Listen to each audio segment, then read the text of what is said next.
Active. I'm Coach Pirillo. Thank you for tuning in to Teach Phys Ed. This week's activity is called Superhero Workout.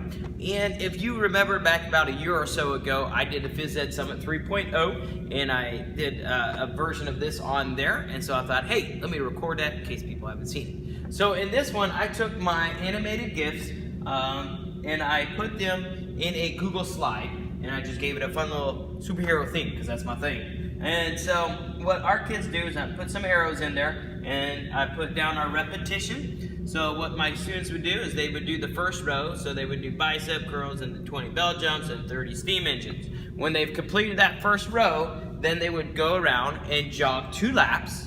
And then they would come back to the same computer and do the next row.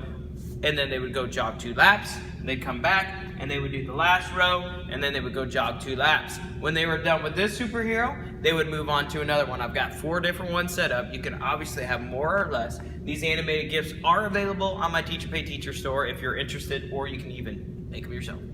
So, like I said, and I've got about 8 different ones. I use Google Slides just because it runs very smooth with that. My suggestion, if you're going to use Google Slide, is do 1 hero per slide. I had 4 in one document, and it was very laggy with the GIFs. So once I made it just so it was only its own slide in there, it's run just fine.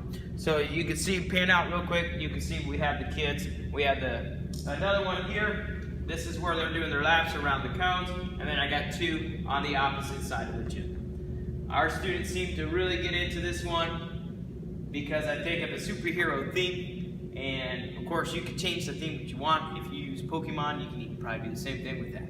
I hope your students will enjoy it, and I hope you do as well. I'm Coach Pirillo, reminding you to keep on moving.